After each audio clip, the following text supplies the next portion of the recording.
This episode of Reasonably Spontaneous Conversation is brought to you by In Search of the New Compassionate Male. For more information, go to newcompassionatemale.com.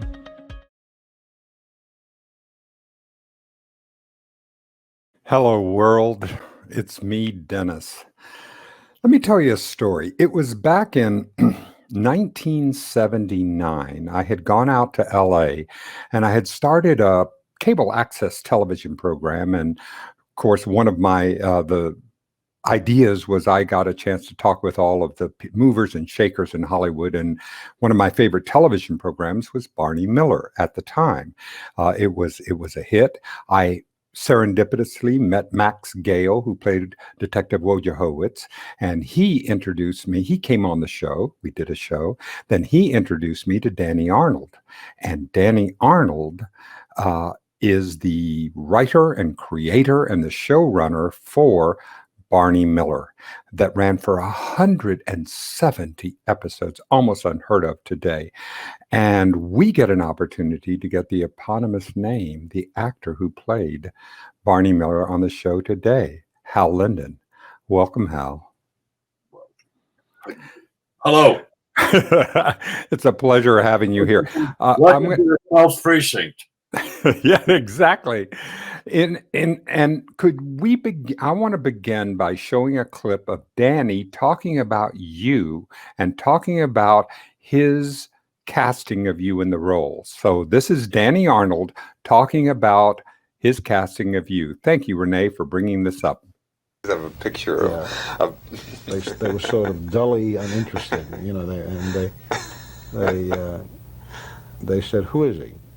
And I said, "This fellow that I saw in New York in a show." And they said, "Well, I don't know. We never heard of him. We had other ideas." And they had all sorts of names. Mm-hmm. But they didn't want Hal Linden for Barney Miller at all. No.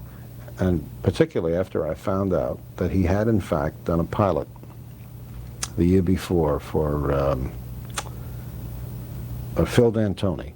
It was going to be the television version of The French Connection. He and Tony LoBianco, they did a pilot called Mr. Inside, Mr. Outside, where they played two undercover, you know, like Popeye and, you know, like they did in French Connection. Dramatic thing. And I found out about it, and I got the film, and I took it over to ABC, and I said, "Here's some close-up footage of the man," because I had never seen him except over the footlights, you know. And the more I looked at him, the more I was convinced that this was the man. And the more they looked, the more they were convinced he was not. And we were in total disagreement.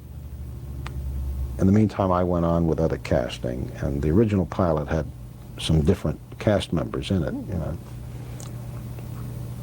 And finally, it got to be a showdown situation where I said, "This is the man I want for Barney Miller," and they said, "Well, we're not going to tell you, you know, how to cast it, but obviously if you put somebody in it we don't like, you're not going to get on the air." And I said, "Well, that's a very little concise statement right there. Pretty much. Do what you want. Do what you want, but we don't like what you do, you know."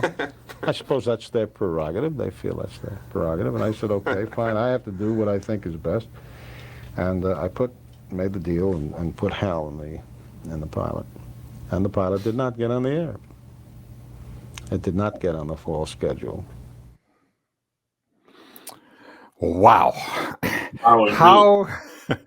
How did Danny approach you about doing this role, Hal? And what was his pitch to you to say, this is who I want you to do, and this is Barney Miller, and want you to do this role?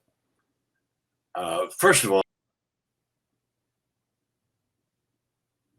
well, we've lost Hal for just a second, and this is the wonders of live television, and we expect Hal to be coming back in a second and re-clicking on the StreamYard link. But boy, did we have really set this up wonderfully. So we're going to get, here he comes.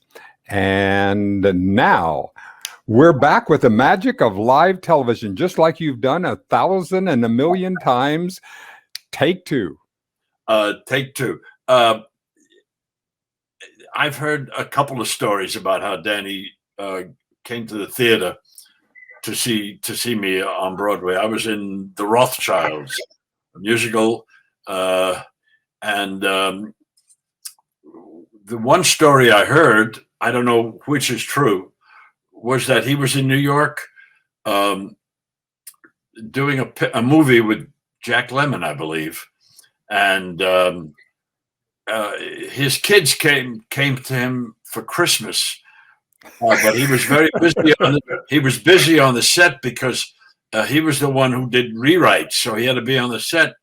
So they put the kids in a limousine and they kept them busy with a stage manager. They put them on a boat around the Manhattan. They sent them to a Knick game. They just tried to keep him busy until he was finished shooting and he could spend the evening with them. Well, the story that I heard, I believe it was Danny who told me that the kids rebelled and said, "No, we don't want to go. We'll stay with you today." And the director said to Danny, "We got one more shot here, and then we're got a set move that'll take 3 hours. We may not even get it. We probably won't even get another shot in. So why don't you go with the kids?"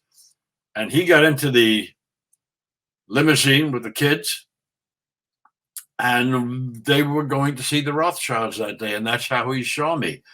I always kind of hung on to that because that's so inconceivable that he didn't write me a note. He didn't come backstage. I didn't know the man existed until I was out in California doing some other TV project. I can't remember what it was. And I was just heading back to New York and still lived in New York. And my manager said, "We'll put you on a later plane. You're having lunch with a guy named Danny Arnold." And Danny had lunch with me and explained the show to me. And it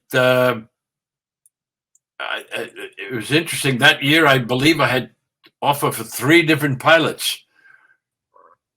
But since I had a Broadway experience, I thought that the best choice would be to do a sitcom, which had an audience. Yeah. I knew how to stand in front of our audience. That was my strength. I was later dissuaded of that. You have to ignore the audience and play that. But that's really why it sounded great, so I ended up doing it. By the way, can you imagine someone going to the network today and doing what Danny did?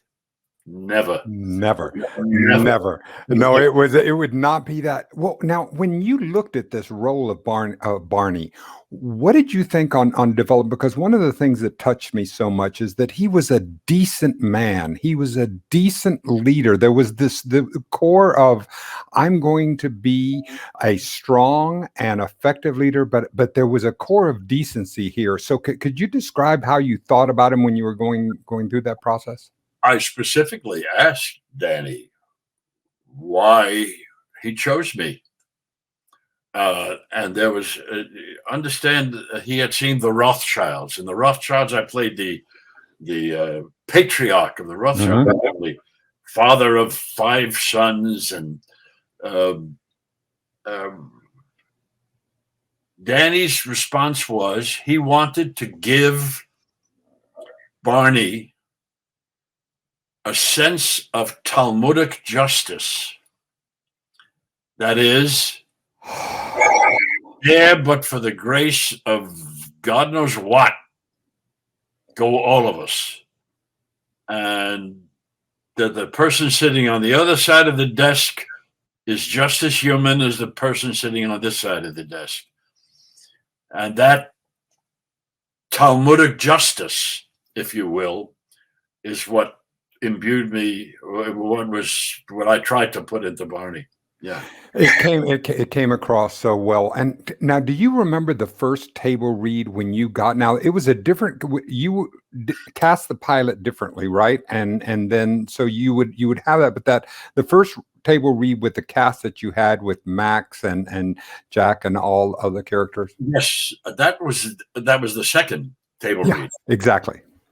I remember in that one because that was the one where I called Max Wojo. His name was Howitz, and I just called him Wojo instead of Wojo Howitz all the time. Yeah, and that stuck. Danny said, "Oh, that's great. Yeah, use that." How cool! And did you get a? I mean, you've done theater for so long. I mean, you know when a play starts to come together, when something the magic begins to happen. How quickly did that begin to happen? No, you don't.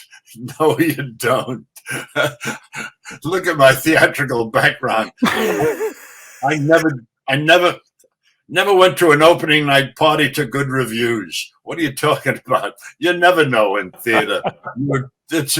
You try, you have an idea, and you go for it.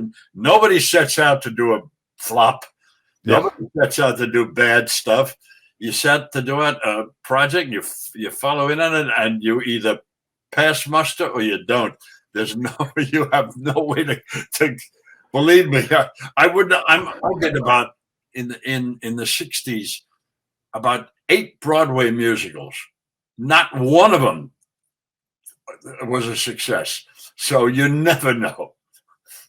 So, all right. So you're out there and you're beginning the tapings, and how was the experience of working? I understand that you didn't have a live audience quite in the same way that you thought they were going to try. How did that develop?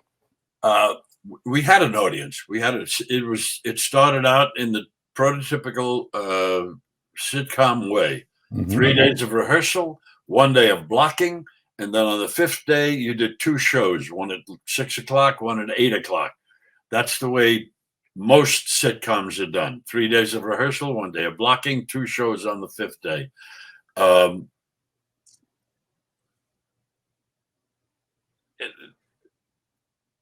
Danny, if there's one word to describe Danny, it was a perfectionist. He was just a perfectionist, which meant that he was constantly rewriting and tinkering with the script, constantly, till the last second, and then we would finally shoot the show. And he didn't. Danny had been an editor, a sound editor, I believe, and the concept of having a show shot to be edited on the spot was not his what he wanted to do. He wanted control over the product. So we would do the first show, we would do the second show, and Danny would, instead of doing pickups like they do in most civilized sitcoms, Danny would start at the top. So we really did a third show, but we did it slowly so that he could make sure he got everything he wanted. We were notorious in Hollywood for how late we shot. Because normally you finished at 9 o'clock, you do a couple of pickups, you're out of there by 10. We were there till 2, 3 in the morning. About I don't remember, 4th, 5th, 6th week, something like that. Well, we would normally come into readings, the first table reads on Monday morning, and we would get like 3/4 of a script or half a script because Danny was still working on the ending. So the material would come down very late. We would put it together and then do the shows. About, I don't know, the 5th or 6th week, I can't remember exactly, we didn't have the ending to do the show. So they had to cancel the audience. Once you cancel an audience, that's a no-no, because people come in from all over the world to see. That's why they came to California, or I don't know about specifically to see the Barney show, but to see, that's a lot of people, that's why they came to Los Angeles. So they said to him the following week, you tell us now, Monday, whether we should have an audience on Friday. If not, forget. And said, no, we better not. I'm not too sure. So we never had an audience after that. So it became like a movie shoot. Eventually, of course, the actual shoot changed because there was no reason to do 2 shows for nobody. So we only did 1 show, and then Danny did his pickup version. And then we said, why are we even doing a show? There's nobody to watch it. Let's just do it as a film, more or less, which obviated the day for the blocking rehearsal, because blocking rehearsal is for cameramen to you know where to be at what time of the show, make sure that they can catch the right shot. But that's only if you're doing it for an audience. So we ended up with a totally different schedule. We did 2 days of rehearsal, and then we start shooting at the beginning of the show, because generally speaking, we only had half a script anyway. That's amazing. So we start and do the show scene by scene in order. For all intents and purposes, we shot it in order like a sitcom. Sure. But we had total control. Wait a minute, let me move the camera. It's a better angle for this shot, you know, or better performance. And when everybody was happy with this first scene, we'd move on to the second scene.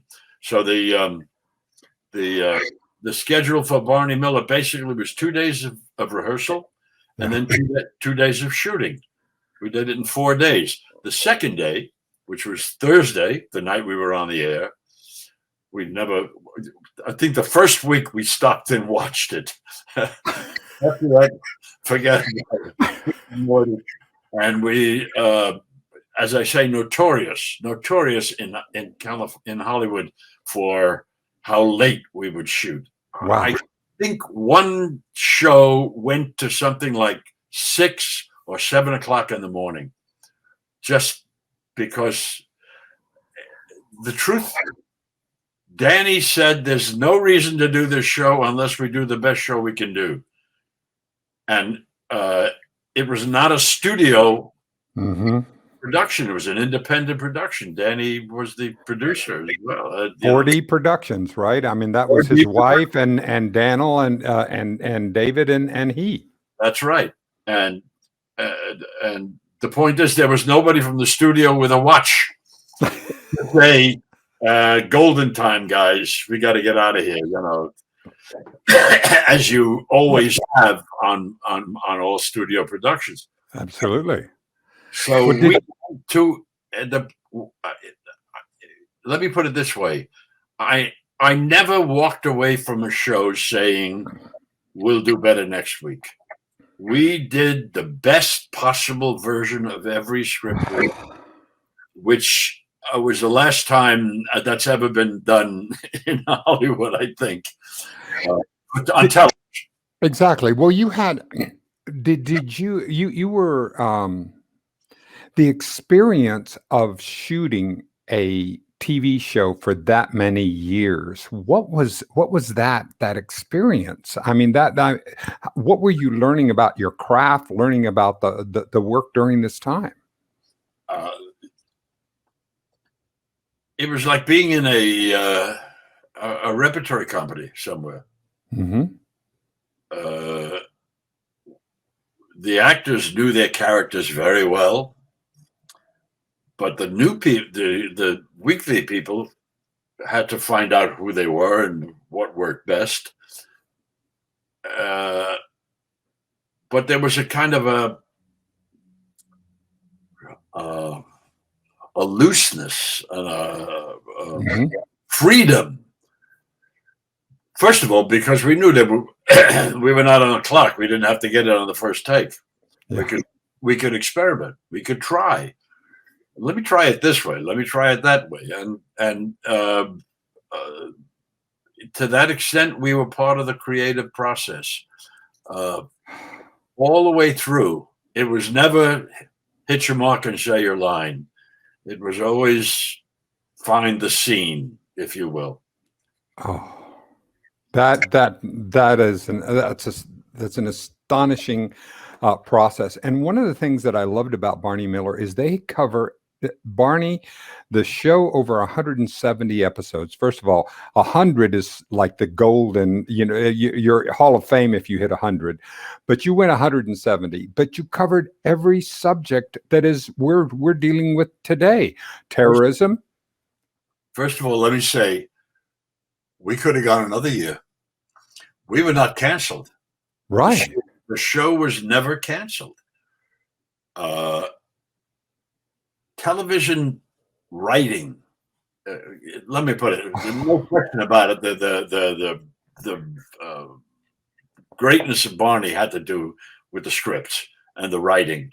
Right. We only executed it, but they were the best, tightest, funniest, most wonderful scripts you ever got. By definition, TV show writing staffs are what's the word? Self-destructive. Yeah. The minute you have a hit show, I mean, Barney Miller had about 5 or 6 writing, either writers or writing teams that worked on it. I think 5 was generally what they had. Well, the minute you're a hit, the number 2 team is now looking to do their own show, and is looked upon by all the networks as gold. The number 2 team, the number 1 team, they're going to stay there. They're running the show. But the number 2 team, so you're always losing number 2. By the time we got to season 8, it was difficult. It was difficult. Most of the, there were very. Danny did not have his team in place. Right. He actually came to us during the last year, during the 8th year, and said, I'm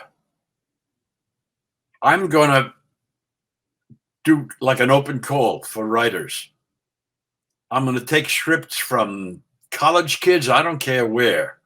Anybody who sends me a script, I'm for the next month, I'm just going to read scripts. If I can find a team for next year, we'll be back. And that's what he did. And he came, I remember he finally came down to the set and he said, listen, guys, I have read, I don't know, 50 different scripts from 50 different sources, and they're all repetitions, just copies of what we did. There's nothing new, nothing fresh. We've had a great run. I'm going to pull the plug. And Danny pulled the plug on his own show. He's the one who said, there's no reason to do this show if we're going to be repetitious or boring. And so he's the one who, as I said, pulled the plug on his own show. So you'd say 170 episodes, could have been 190. Could have gone on. I want to go back. I want to go a little bit back to some of the. In answer to the other point, please. About the subject matter of Barney Miller, came from the newspapers. They would sit around reading the newspapers and magazines and what's happening in the world. Oh, here's an interesting story. A lady is suing her husband for rape. Is there such a thing as marital rape? Storyline.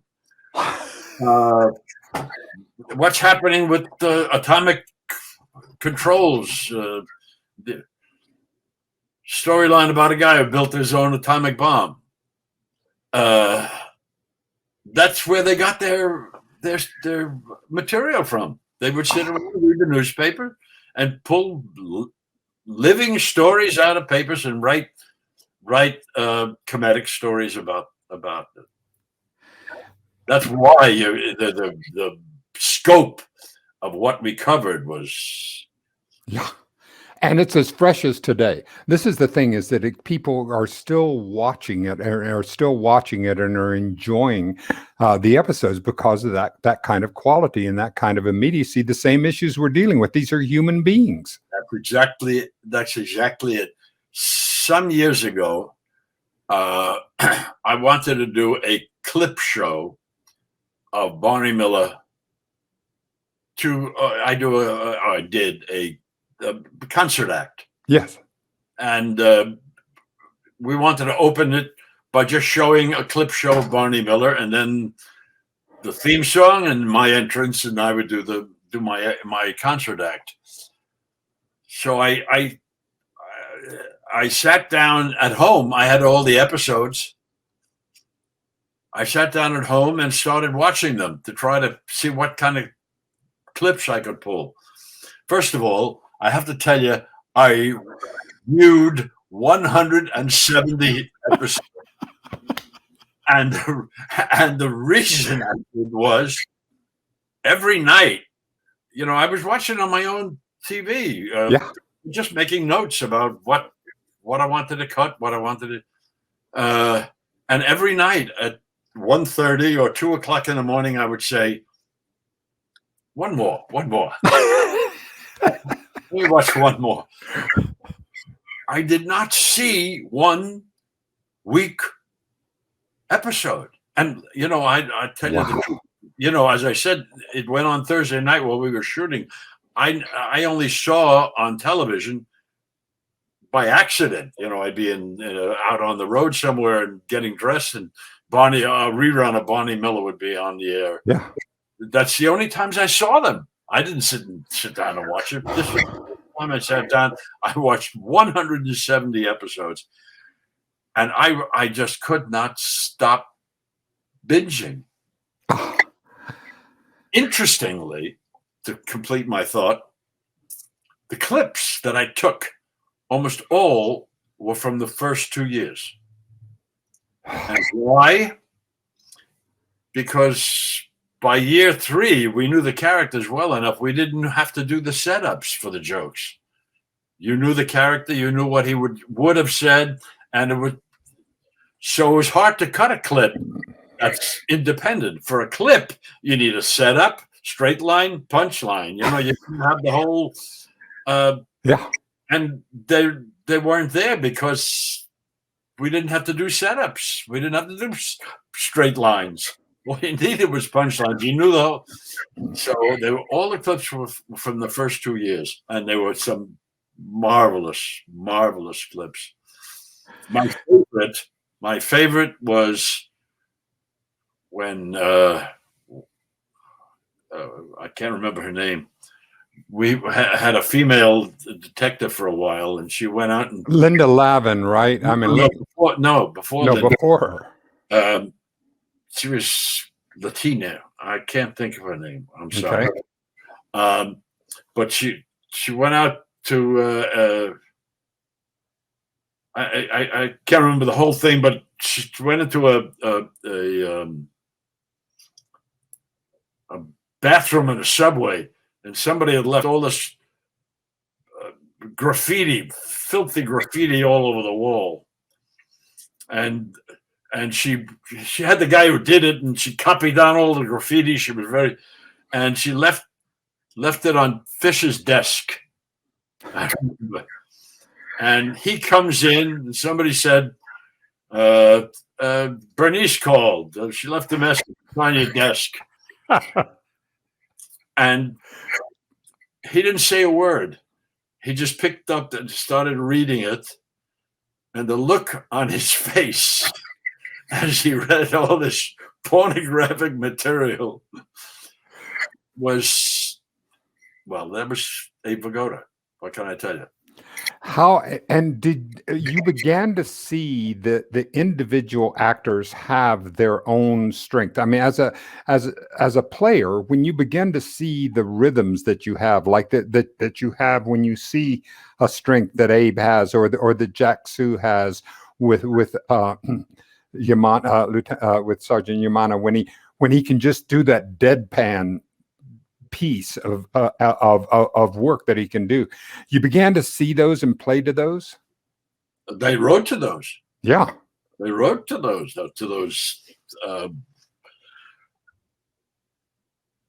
The original Polish detective in the first pilot, he was not named Wojciechowicz. It was another Polish name.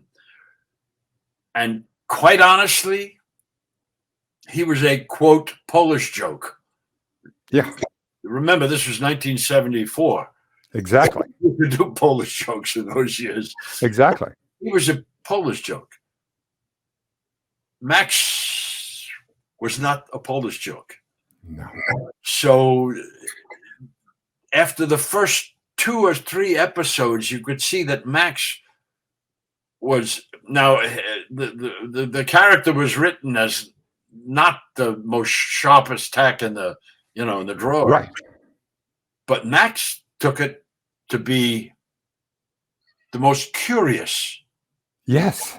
He turned it into curiosity rather than stupidity. Exactly. And they picked up on that. So you could see he grew. He was the curious one. We all took everything for granted. Wojciechowicz had to figure it out exactly and find every detail about it. Sometimes, if you watch the show, sometimes everybody's all right, Wojo, we got it. But that's exactly what happened. Picked up on everybody's strength. Yeah. And they wrote to it. So it was, and that was the beauty of the character of Barney, was that he could deal with all those different qualities, all those different eccentricities, and understand them. Yep. And harness them and utilize them, not fight them. Yeah. And I mean, I loved it when you would when Barney would take someone into his office and close the door because they had to have a talk. All right, look, let's get out of the bullpen. Let's get in here because we got to have a talk. You got to settle this. You got to settle some kind of and then put them back out into the role. 8 years of doing that. Yeah. That it's just. It's I always say I went 8 years without a punchline. 8, the world's oldest straight man. However, it was an acting chore, and I welcomed it. I was very ready to continue doing it. How amazing! It didn't disturb me, that I wasn't the comedic center of attention, because I had done comedy on Broadway. You did comedy, you sang, you did musicals, you did the whole piece. This was a really complete job of self-restraint that I. As soon as 2 or 3 shows in, I figured out what my function was, if you will, and I said that's a good function, and I'm going to execute it as well as I could, and 8 terrific years. God, that is wonderful. So now, I mean, this is the time, as you saw me there in 1979, and then I got a chance to come onto the set one time. I didn't get a chance to meet you and have lunch with the cast, but we are now. I'm 73. You're 90 today, and the changes. the changes that we've seen and the opportunities that we have. I mean, the perspective on that as we look back on our life and times. Yeah. Well, and you're talking about in the world or in in the world, because the the changes. world? Oh yeah. Yeah. Oh yeah. But that's the amazing part to me of looking at those 170 episodes. Yes. They all dealt with human issues. Exactly. Now we deal with them differently today. There are things Certainly. we can't say, you know, Right. or we're very sensitive to, which is fine. It's good to be sensitive. Yep. But they're still the same issues. That's right. So how do you continue your creative? I know that in the last decade you put out another album that you're singing. What is your creative? How do you keep your creative juices flowing today? I don't think they're flowing today. Well, they're dribbling. That's what I mean. We put you. Yeah, they're not exactly flowing. The truth of the matter is, I don't want to use the word semi-retirement. Exactly. It's semi-retirement. I've had to turn down offers to do theater if the part is too big. I just don't have the strength and the energy and the memory to do a character that carries a show anymore. Sure. I did a musical not too long ago, but had a nice hit and run part. You know, one number, a couple of good jokes, and it was off. And that I could do, and I could still do my day of shooting. I could still do television where it's. I've had to cut back on the concerts. I don't know that I have the energy, strength, memory to stand up there for an hour and a half by myself and entertain. One number I can get through, but as we do, I mean, as we're doing this, as we're learning, this is the lovely opportunity that I wanted to have with you, Hal, because this closes the loop with me from I picked up a hitchhiker in L.A. And he happened to know Max Gail, so that's what got Max Gail onto the television program, which got me to Danny Arnold, which got me to you. So this for me is closing a loop that I needed to do, and I so appreciate you giving me the opportunity to share a little of your time today. It's a hell of a memory. I thank you for letting me get washed by the past. It was a great time. I as I say, I never had that freedom and looseness in television for the whole rest of my career. It was a specific kind of work that so rare in television, so hard, because television is done by the clock. You got to get it in. It's absolutely. You get too many pages to do in a day to take the time, and so it was a rare, wonderful experience, especially working with that cast. These were all wonderful actors. Now, go back to the original cast of Barney Miller, the original cast. There were no comics there. They were all actors. Ron Glass was not a comic. Max is not a comic. Jack wasn't a comic. He was a singer. Yeah. Jack was not a comic. He was a singer. No. He was. I remember when. Here's another aspect of Danny Arnold. We were on the set shooting when we got the call that Jack had died. He had been off the show 4 weeks, according to the board and that chalkboard in the front of the DA's office. Yep. But Jack was in the hospital. He had some kind of stomach cancer, I think. Mhm. So, and the call came that he died. We were on the set. The question was, how are we going to handle it as a show?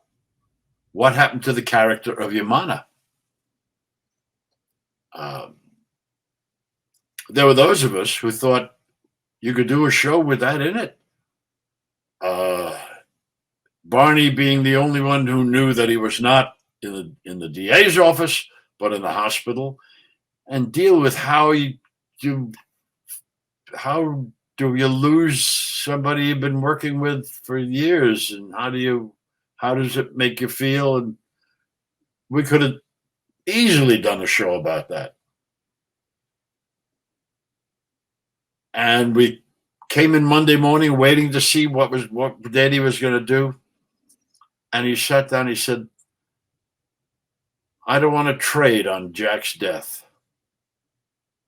We're going to do a memorial show. I'm going to do clips. And I want each of you to write what you, as actors, as Hal Linden, not as Barney Miller, as Max Gale, not as Roger Howitz, what you felt about Jack, and I'll give you time to say it. And check out that show. It's, but that was Danny. He could easily have used it to make a new show out of it, but he said, I'll never forget his words, I don't want to trade on Jack's death. What a decent that again, and I'm going to come back around because we're at a time of extreme polarization in the United States. Not the last time. I mean, it happened during the 50s. It happened during. I mean, this is not new. But we're at a time of polarization. But the decency that Danny brought to the show, that he wanted to make sure every single person on whatever side of the desk, as you said, or even the prisoners were not looked out. Even the ones who had mental problems were, it was extraordinary, the compassion. That's exactly what he said. Judaic, a Talmudic justice. Yes. Talmudic justice. Everybody had their time.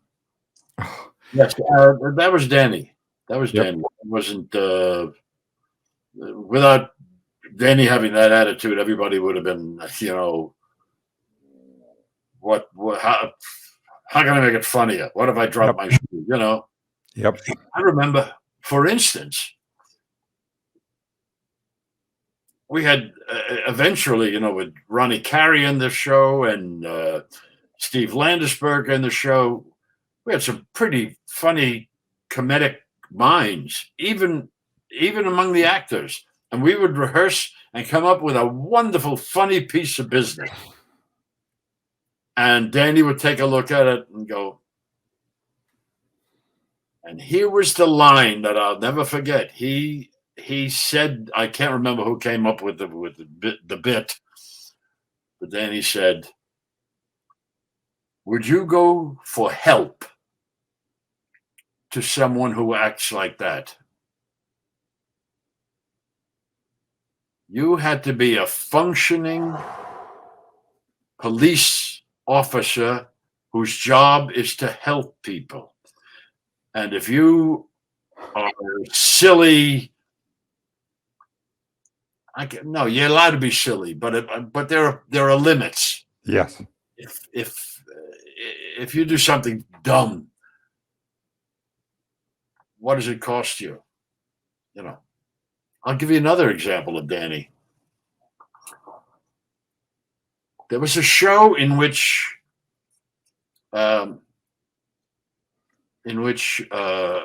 Harris, Ron Glass, was chasing a perp down an alley, and a uniformed police officer, seeing a black man running down an alley with a gun in plain clothes, shot at Harris.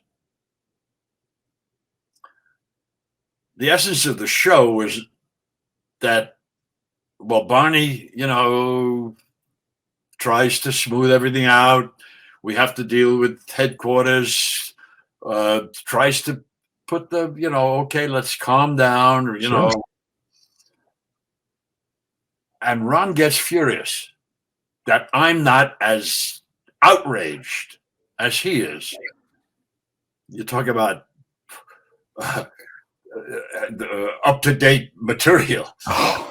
Here it was, a police officer shot at another police officer because he was just a black man running down an alley with a gun. Yeah. And anyway, Ron Harris gets infuriated and stomps out. At the end of the show was as expected, a scene where he comes back and says, listen, I got a little heated, I'm sorry, and we get back together again. Now, this was the very last scene, so it was quite late at night on Thursday night. And Harris comes in, and we're staging the scene because we hadn't done it yet. And we got about 2 lines into the scene, and Ron Glass says, what the hell am I apologizing for? I'm not the perp. I'm the victim here. Why should I apologize for being outraged by something outrageous? There was a long silence. Everybody on the set. And I remember because by this time it was late at night. I was ready to do the last scene. It made sense. And I said to myself, the man is absolutely right. Why should he apologize? I should be the one apologizing. I was the one who wasn't sensitive enough to the outrage. And Danny came down, and I remember sitting around that double desk area, and Danny said, now this is 2:00 in the morning.